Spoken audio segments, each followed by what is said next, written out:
Hi, everybody. Ruth Panofsky here, reading from my new book of poems, Radiant Shards, Hoda's North End Poems, just published by Inanna in this beautiful production. The book is a lyric imagining of a protagonist that originates from a novel published in 1974 by Adele Wiseman.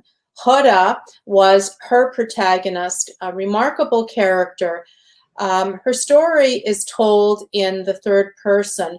And because she has lived with me for so long in my head and as a literary companion, I felt called to give her her own lyric voice, her own first person lyric voice. And that's why the subtitle is Hoda's North End Poems.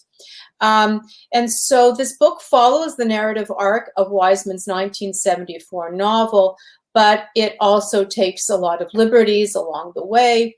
And it imagines new characters, new circumstances, but above all, it imagines Hoda as an inner being. And so I bring her to life through this first person voice that I give her. I organized the collection around 6 sections. And what I'm going to do today is read a selection of the poems just to give you a sense of the narrative arc of it and to give you a sense of the kind of figure that I create in my Hoda. I call her my Hoda to differentiate her from Wiseman's character.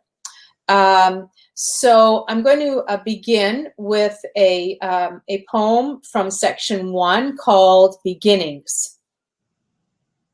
Fatso, cow, the kids called me. Cracked too, but I know better. My body sparkles, my mind stirs. Let them jeer, I say nuts to them. Uncle Nate brought us over from Russia, and Daddy says it wasn't easy. He wrote letters, filed forms, paid bribes, but that doesn't give him the right to lord it over us. When Uncle barges into the house, Mama scurries about, resents the charitable big shot for being so high and mighty. Daddy gets quiet, is kinder to his rich uncle, more willing to accept the big boaster.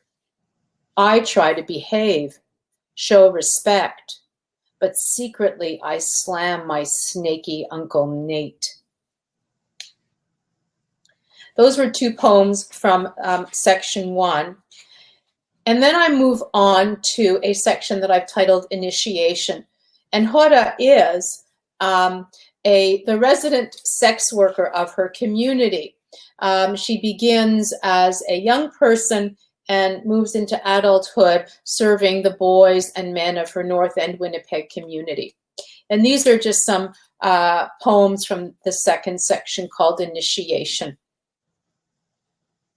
The first time I wrap my legs around Morgan tightly, then tighter, he cries, I love you, I love you, I love you. Words I need to hear, to do it again with my Morgo, my dear Morgo.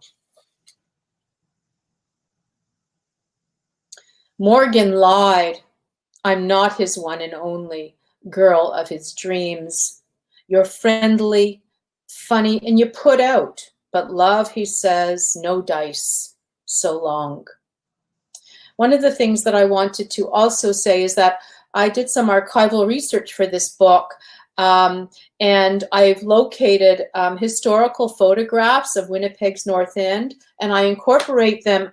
And this is the image that I chose for Morgan. This is my idea of Morgan from the archival photograph, and you'll find a selection of photographs to accompany and the poems in the book, and also to kind of conflate the whole idea of fiction and reality that I'm playing with in this selection. Soon I learn hard truths. Never expect love and never give it away for free. They will climb atop, explore the folds of my body, plunge cocooning flesh. They want freedom they can afford. Then I'm going to move forward. There is a third section that is entitled The Lump. And I'm going to move through that. It's a fairly complex section. And I'm going to skip over the other section called Afterbirth, which follows the lump. And here's a poem from that section. In the waiting room at Mount Carmel Clinic to test for VD, I turn kibitzer. Worried about the clap, are ya? Maybe a little bit pregnant. My line of work, oh, I make ends meet. The press of memory eased by banter.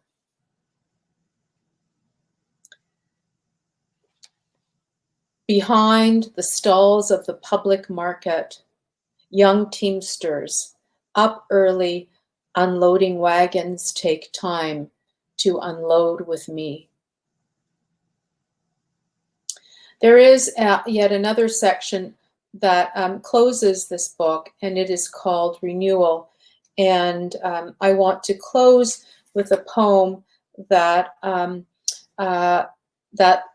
describes the final relationship that comes to Hoda in the form of a Holocaust survivor whose name is Laser, and he shows up having survived Hitler's scourge in Europe, and he finds his way to the North End.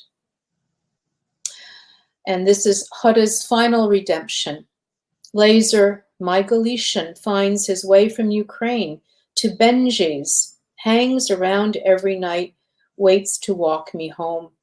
He likes my company, longs to talk, hear me tell of North End life.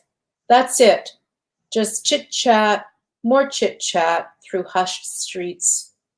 How is it that's all he wants?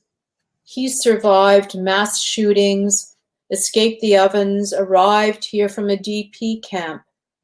All I need now, he says, is your straight talk.